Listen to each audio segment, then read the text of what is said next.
Last जो trading session था Pakistan stock exchange का घो के इस वक्त हम देख रहे हैं कि मार्केट बड़ी बुलिश ट्रेंड में इस वक्त है और प्रिसाइसली अगर बात की जाए तो 99,623 का इंडेक्स जो है वो टच किया था लास्ट ट्रेडिंग सेशन में, लेकिन उसके बाद मार्केट जो है वो काफ़ी नीचे जाके क्लोज हुई और मार्केट का ये नीचे जाना जो है यकीनन एक इन्वेस्टर कॉन्फिडेंस जो है वो शेकन हुआ इस वक्त।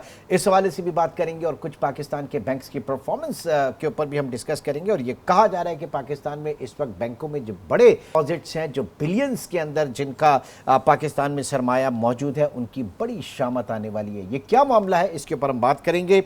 यूसुफ फारूक साहब हमारे साथ मौजूद हैं, मुआशी तज्जियाकार हैं। बहुत बहुत शुक्रिया यूसुफ फारूक आपके वक्त का। सबसे पहले ये जो पॉलिटिकल अनसर्टेनिटी 24 नवंबर पाकिस्तान तहरीक इंसाफ का जो एहतजाज है, जो धरना है, जो कुछ भी है, मार्केट इसको किस तरह से रीड कर रही है, इन्वेस्टर इसको किस तरह से रीड कर रहा है, क्या देखा आपने नंबर्स में? हाँ इमरान भाई, बहुत शुक्रिया बुलाने का। देखें, सबसे पहले तो एक चीज़ समझने की ज़रूरत है कि मार्केट जो इतनी बढ़ गई है ओवर द लास्ट 1.5 ईयर, उसकी एक बहुत बड़ी वजह यह है कि एक मैक्रो इकोनॉमिक स्टेबिलिटी आई है वापस। पाकिस्तान बिल्कुल डिफ़ॉल्ट के दहाने से निकल के और अब एक नॉर्मल सिचुएशन की तरफ आ रहा है, जहाँ 38% इन्फ्लेशन से इस महीने की एक्सपेक्टेशन है कि इन्फ्लेशन 5 से 6% के बीच में आ जाएगी, सिंगल डिजिट में। जी, सिंगल डिजिट में आ जाएगी। और एक समझने की बात ज़रूरी है कि पाकिस्तान में जो हालात इकोनॉमी के बहुत दफ़ा ख़राब होते हैं वो पॉलिटिक्स की वजह से ख़राब होते हैं। क्या हम देखते हैं कि जब भी कोई हुकूमत जाने वाली होती है तो वो बहुत ज़्यादा कर्जा लेके और पैसे खर्च करना शुरू कर देती है आवाम को अपीस करने के लिए, और उसकी वजह से फिर उसके अगले सालों में महंगाई और करेंसी का क्राइसिस और डीवैल्यूएशन, ये सारा जो विरसे में मिलता है, तो ये विरसे में मिलता है। तो जाहिर है कुछ लोग पिछले हफ्ते के अंदर थोड़ा सा डरे हैं कि अगर ये हो जाता है तो क्या वापस उस तरह की सिचुएशन बन जाएगी। हमने पिछले 20 साल का जितना डेटा देखा है उसमें हमने यही नोटिस किया है कि जब भी IMF का प्रोग्राम चल रहा होता है तो उन 3 साल जो है वो हुकूमत ज़रूरत से ज़्यादा पैसे भी नहीं खर्च करती, इन्फ्लेशन भी कंट्रोल में रहती है और चीज़ें कंट्रोल में रहती हैं।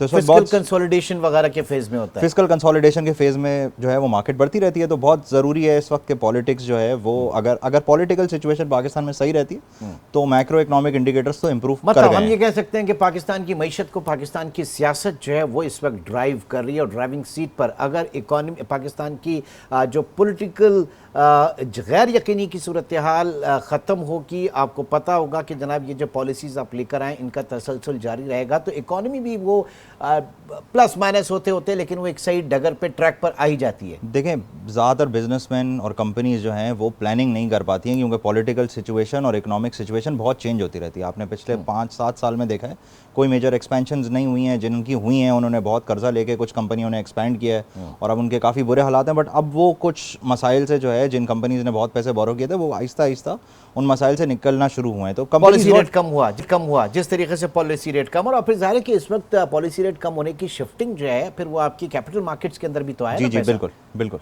तो लेकिन अब ये जो सबसे बड़ा मसला है, आ जाते हैं जरा, आपकी मुस्कुराहट बता रही है कि आप भी तैयार बैठे। ये बताइए कि ये बुनियादी आपकी जो पॉलिसी रेट था 23% गालिबन पाकिस्तान में जो है वो पीक पे गया इस अरसे में, जो माल बनाया है वो सिर्फ और सिर्फ पाकिस्तान के बैंकों ने बनाया है और अपनी इंटरेस्ट इनकम के ऊपर बनाया है, बजाय इसके कि दुनिया में क्या होता है कि जनाब आप जो ADR होता है, आप एडवांसेस लेते हैं और अपने डिपॉजिट लेते हैं और अपने क्लाइंट्स को, लोगों को, प्राइवेट सेक्टर को आप कर्जा देते हैं। लेकिन पाकिस्तान में बैंकिंग बड़ी मुख्तलिफ किस्म की है कि सिर्फ हुकूमत को कर्जा दिया गया जिसमें हींग लगी ना फिटकरी और रंग भी चोखा, ठीक, तो इसी में मुनाफा कमाया गया। अब ये इशू जो आ रहा है ADR वाला, एक सिंपल सी लाइन कही जा रही है कि जनाब जो बैंक्स के अंदर बड़े डिपॉजिटर्स हैं जो 5 अरब का, और कितने ही होंगे, मेरे ख्याल से 250-300 इससे ज़्यादा नहीं होंगे, लेकिन उनके ऊपर बड़ी शामत आने वाली है पाकिस्तान। ये क्या मामला है? देखें, बैंक्स की, पहले तो इमरान भाई, बैंक्स की मैनेजमेंट की रिस्पॉन्सिबिलिटी है शेयर होल्डर वैल्यू मैक्सिमाइजेशन, जिसका मतलब है कि बैंक्स की जितनी मैनेजमेंट बैठी हुई है उनका काम है कि जिस तरीके से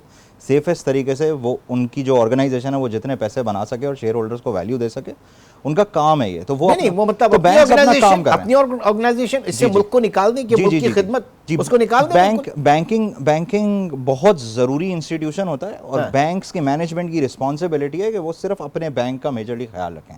अच्छा दूसरे एंड पे हुआ क्या, देखिए प्राइवेट सेक्टर मिसाल के तौर पे सर private- देखिए प्राइवेट सेक्टर क्रेडिट ऑफटेक होगा, जब प्राइवेट सेक्टर को आप कर्जा देंगे, आसान कर्जा लोगों को मिलेगा तो रियल इकोनॉमी के अंदर जनरेट होगा। लेकिन आप ये कह रहे हैं कि बैंक का मतलब ये है कि अपने प्रॉफिट्स को देखे, अपने शेयर होल्डर्स के प्रॉफिट्स को देखे खाली। अच्छा अब आप ये समझें कि पाकिस्तान में प्राइवेट सेक्टर को लेंडिंग क्यों नहीं होती। हम देखें अभी ब्रेक से पहले डिस्कस कर रहे थे कि पाकिस्तान में टोटल क्रेडिट है 42,000 अरब रुपए। सही, उस 42,000 अरब में से 30,000 अरब रुपए जो है वो गवर्नमेंट ने बोरो किए हैं। हाँ। इसको कहते हैं इकोनॉमिक्स में crowding out the private sector. तो पाकिस्तान की हुकूमत इतने ज़्यादा पैसे बोरो करती है अपने पैसे खर्च करने के लिए, क्योंकि गवर्नमेंट ना खर्चे कम करती है ना टैक्स कलेक्ट करती है ना, तो इतने ज़्यादा पैसे बैंकों से जो है वो ले लेती है गवर्नमेंट के प्राइवेट सेक्टर को देने के लिए बैंकों के पास पैसे बचते नहीं हैं। और जाहिर है जब आप इतना सेफ ऑप्शन देंगे बैंक्स को तो उनकी रिस्पॉन्सिबिलिटी है कि वो ये काम करें। तो सेंट्रल बैंक ने दिया ना, फिर नहीं सेंट्रल बैंक ने नहीं दिया। देखिए जैसे गवर्नमेंट ने दिया। देखिए 31,000 अरब रुपए के डिपॉजिट्स हैं तकरीबन, और 31,000 अरब रुपए ही हुकूमत ने ही बोरो कर लिए। तो जितने डिपॉजिट आए वो तो हुकूमत ने ही बोरो कर लिए। सही है। बाकी पैसे बैंकों को बोरो करके और दूसरी चीजें करके जो है वो प्राइवेट सेक्टर को देने पड़ते हैं। बाकी एक और चीज भी रियलिटी है एक और। देखें अभी फर्ज करें ये टैक्स लगाया गया कि एडीआर जो है वो अगर नहीं बढ़ा तो ये टैक्स लगा दिया जाएगा। नहीं, ये असल जरा थोड़ा सा बताइए। ये कह रहे हैं कि जनाब अगर 50% आपका जो है वो प्राइवेट सेक्टर की तरफ नहीं है तो उस पे टैक्स लगा देगी गवर्नमेंट जो है उन डिपॉजिट्स के ऊपर, उन बैंकों के उन बैंक्स की प्रॉफिटेबिलिटी इंटरेस्ट इनकम के ऊपर, जो उन्होंने गवर्नमेंट को जो लैंड किया था उस इनकम के ऊपर। देखें तो देखें इससे होगा क्या। देखें ये सही करने के लिए कोई 3,000 अरब रुपए की लेंडिंग करनी है बैंक्स को या डिपॉजिट्स कम कर देने। नहीं, 3,000 अरब की लेंडिंग क्या मतलब कि 50% का जो बेंचमार्क है आपका एडीआर 50% तक ले जाएं। हाँ, अगर 50% तक ले जाएं। देखें एक तो पहले ये इतना आसान नहीं होता। जब आप किसी को पैसे लेंड करते हैं तो जब बैंक्स किसी को पैसे लेंड करते हैं तो वो कहीं और डिपॉजिट भी क्रिएट होता है। तो 3,000 से काफी बड़ा नंबर बैंक्स को करना पड़ता अगर बैंक सर एक लिस्ट है आपके जो बड़े बैंक है लाइक 48, 49 इसके ऊपर they are hovering around, but कुछ बैंक्स ऐसे भी हैं जिनका एडीआर 10% है। सर देखें वो तो हर बैंक के बोर्ड की अपना डिसीजन है कि वो चाहते हैं कि वो पाकिस्तान की गवर्नमेंट के ऊपर एक्सपोजर लें और जो है वो प्राइवेट सेक्टर इसका मकसद तो फिर ये हो गया ना कि बैंक्स जो हैं वो सिर्फ अपना पैसा बनाने के लिए, और एंड यू सेड बिल्कुल बैंक्स अपना पैसा बनाने के लिए, हर पाकिस्तान में हर प्राइवेट कंपनी को यही करना चाहिए। इसी से कंपनियां आगे बढ़ती हैं और मुल्क आगे बढ़ते हैं। ये पैसे बनाना क्यों जुर्म है इस मुल्क में, ये वाली बात मुझे बहुत दफा मीडिया के बाद समझ में नहीं आती। देखिए ये बहुत रीजनेबल पैसे बना रहे हैं। मुझे अपने अगर कोई मैं कारोबार कर रहा हूं और मुझे लोन चाहिए, मुझे अपने बिजनेस को एक्सपेंड करना है, तो जनाब आप तो सिर्फ पॉलिसी रेट आपका 22% फिर कैबर +4 करें तो आप कमर्शियल लोन मुझे 30-35% पे मिलेगा। तो कमर्शियली क्या वायबल है कि आपकी इकोनॉमी जनरेट हो 30-35% पे? सिर्फ और सिर्फ बैंक्स अपने प्रॉफिट बना रहे हैं ना। बिल्कुल भी वायबल नहीं है, जिसकी वजह देखें इंटरेस्ट रेट इतना ऊपर है। एक वजह ये भी है कि इंटरेस्ट रेट्स इतने ऊपर हैं कि बैंक्स नहीं लेंड कर सकते। अभी एक पाकिस्तान की रियलिटी है कि ये प्राइवेट सेक्टर को इतना जल्दी इतनी ज़्यादा लेंडिंग नहीं हो सकती। तो ये मेरा ख्याल है बहुत गलत डिसीजन था। अच्छा दूसरा जो आप कह रहे हैं कि ये बैंक्स जो है ये पेनल्टी लगाएंगे इसके एंड पे, जो गवर्नमेंट पेनल्टी गवर्नमेंट बेसिक मतलब गवर्नमेंट बैंक्स पे लगाएगी और बैंक्स जो है वो कह रहे हैं अपने क्लाइंट से निकलवा रहे हैं। हमारी देखें जो रिसर्च डिपार्टमेंट की चेस की एटलीस्ट अंडरस्टैंडिंग है वो ये है कि बैंक्स जो है वो कोशिश कर रहे हैं कि वो अपने क्लाइंट से पहले से बात कर लें, उनसे डिपॉजिट्स कम करवा लें और उनको खुद फैसिलिटेट करें कि वो टी बिल्स और पीआईबीज में पैसे डाल दें ताकि ये हिट ना हो लगे। दो चीजें ना, या तो आप अपने जो एडवांसेस है वो बढ़ा दें, ठीक है। एडवांसेस उसी वक्त बढ़ते हैं कि जब लोग ज़्यादा से ज़्यादा कर्जा लें। ठीक, पॉलिसी रेट आप लेकर आ गए 23% से और इस वक्त 15% पे आ गया। अब अगर किसी को लेना है वो देख रहा है कि जनाब और नीचे गिरेगा तो वो क्यों ले। बुनियादी फर्क सवाल यही है, वो महंगा कर्जा क्यों ले। वो तो आप अभी ले लेंगे तो अगले साल वो वैसे ही कम भी हो जाएगा, बट इतना जल्दी हो नहीं सकता। फिर दूसरी चीज़ ये कि या तो आप अपने डिपॉजिट बेस जो है उसको कम करते हैं, डिपॉजिट्स को कम करते हैं। तो डिपॉजिट्स को कम करने के लिए बैंक ये कह रहे हैं कि जनाब 5 अरब जिसके अकाउंट में मौजूद हैं उसके ऊपर 5% कुछ बैंक 1 अरब के कुछ जी 5%। 5 अरब के ऊपर 25 करोड़ रुपए महाना बैंक काट रहा है उस बंदी से, कौन रखेगा अंदर?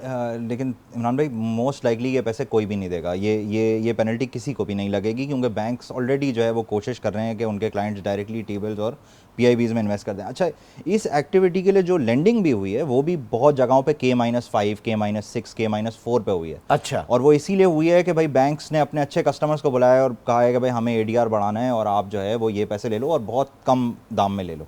तो ये वाली लैंडिंग भी हुई है। तो ये कोई इससे इकोनॉमिक एक्टिविटी जनरेट नहीं हुई है, ये बस एक गवर्नमेंट स्कीम लाई है कि टैक्स शॉर्टफॉल है तो हम किसी तरीके से जो पैसे बना रहे हैं उससे पैसे ले लें। कितना क्वांटम कहा जा रहा है इसका कि अगर ये नहीं करते तो कितना शॉर्टफॉल रहेगा? मेरे ख्याल से कोई 200 अरब के जी जी जी इसके आसपास कोई शॉर्टफॉल रहेगा, लेकिन मुझे नहीं लगता कि इस एक्सरसाइज से कोई बहुत ज़्यादा पैसे गवर्नमेंट कलेक्ट कर पाएगी। बस एक एक्टिविटी शुरू हो गई है जो मतलब समझ लें एक मार्केट फेलियर स्टार्ट हो गया है और एक इनएफिशिएंट एक्टिविटी बैंक इस वक्त दुनिया भर में ऐसा होता है नहीं? देखें ये इस देखें दैट्स द क्वेश्चन, क्या दुनिया भर में ऐसा होता है मेरे भाई? बताइए। देखें कहीं भी किसी भी सूरत में जाके जब गवर्नमेंट इंटरवीन करती है तो उसके अनइंटेंडेड कॉन्सिक्वेंसेज होते हैं। गवर्नमेंट ने आके इंटरवीन किया कि आप एडीआर अगर ये नहीं रखोगे तो हम ये टैक्स लगाएंगे, उसका अनइंटेंडेड कॉन्सिक्वेंस ये है कि बैंक्स ने अचानक से बेस्ट कस्टमर्स को चलिए जी, एक छोटे से ब्रेक की कॉल है। यूसुफ फारूक साहब बहुत शुक्रिया, आप हमारे साथ शरीक रहे।